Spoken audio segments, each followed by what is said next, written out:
Good times create weak people. Weak people create bad times. Bad times create strong people. Strong people create good times. Like a kid that's never broken their bones, deathly afraid of breaking the bone. But if you're a kid and you're rough and tumble, you broke multiple bones, they healed, you don't have any fear of it. There's so many kids that have been raised to be safe and secure every moment. Anything that's insecure or unsafe, they don't want to be a part of, including language.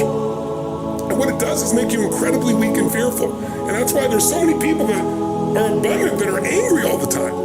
Because they're angry because they're not growing. So don't get me wrong. I know some people are not a good influence. I'm not denying that. I'm just saying you're more than somebody's influence unless you obsess about it every moment and make them wrong so you can make yourself feel superior morally, psychologically, or spiritually. That's bullshit. Stop the pattern. We've all done it.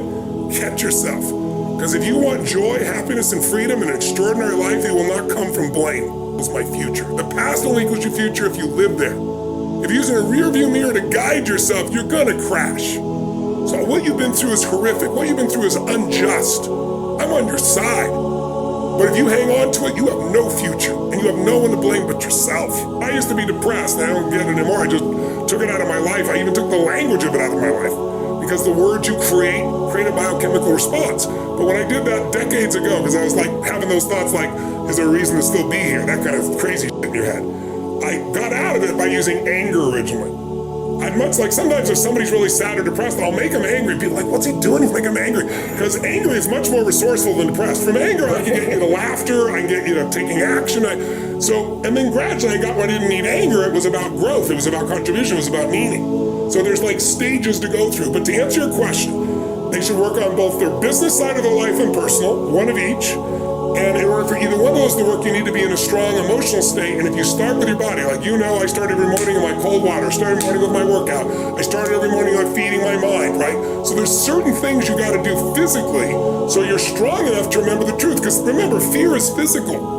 You feel it in your throat or your gut. So is courage. Courage doesn't mean you're not afraid. It just means you're strong enough, you push through in spite of the fear, right? And courage feels different in the body. So when you go lift or you go for a sprint or a strong run or you jump in that freezing water, when you push your mind to go beyond what's comfortable, you feel a strength inside you, and that strength will help you to change your body, your emotions, your relationships, whatever. But then the other thing I gotta say is model someone who's successful. Don't just do this shit by trial and error. Like, find somebody who has what you want, ideally maybe more than one person, 2 or 3, and think out what are they doing different than you in their relationship? What do they believe different than you about relationship?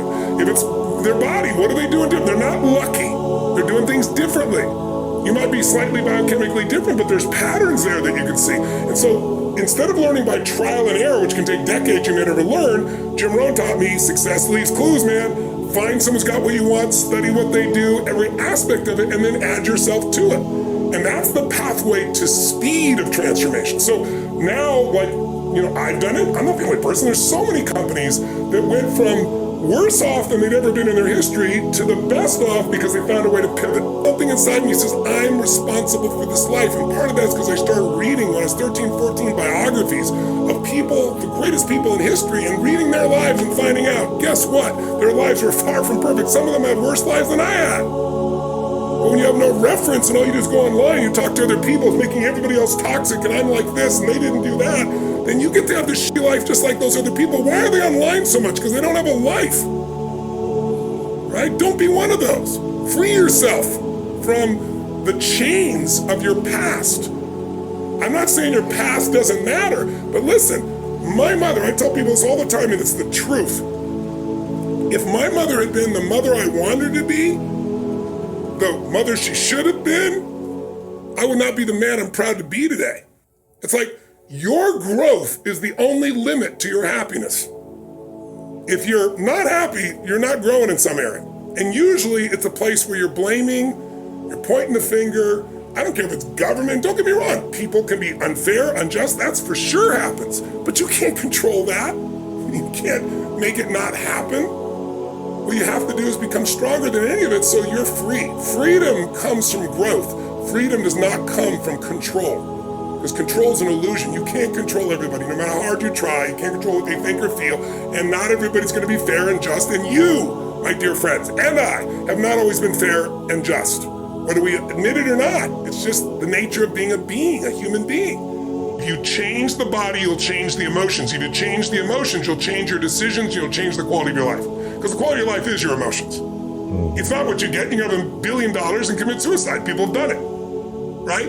You can have beautiful relationships and commit suicide. You can have people loving you and be sad all the time. Our pattern of emotion is our home, and you have to upgrade your home. You have to train it, and one way to train it is the emotion comes from the way you move, the way you breathe, the way you speak. If you really want an extraordinary life, I believe, this is just personal preference, this is my opinion, this isn't the truth for everyone, is if you can find yourself in a place where the more value you add, the more you can grow mentally, emotionally, spiritually, and financially, then you can write your own ticket, right?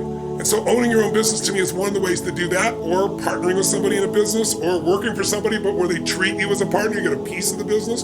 So you don't have to be only on your own. But if you're gonna grow, you need to make whatever business you're part of, even if you work for somebody else, you gotta think like an owner. Because if you do, you become one. And if you think like an owner and you're gonna succeed, then you gotta model the people that are successful. It's like why we put this challenge together. It's not just me. We've got about a dozen of the best people in the world, all different ways. Because they're like, oh, Tony can do this, but what about, here's Jenna Kircher with her camera and what she's doing, making a couple $1 million a year, being a mom, enjoying her life, right? So they get to meet them all and not just be inspired, but this is specifically how to do it. Because you know, and I know, there's you get to have that I didn't have 20 years ago, or even 15 or 5 years ago, some of it, but certainly not 30 years ago. It would cost a fortune to do this stuff. Everything's for free now. You can put up a podcast and reach millions of people. That was impossible in the stage of my life. So there are ways to leapfrog because of technology that you want to take advantage of.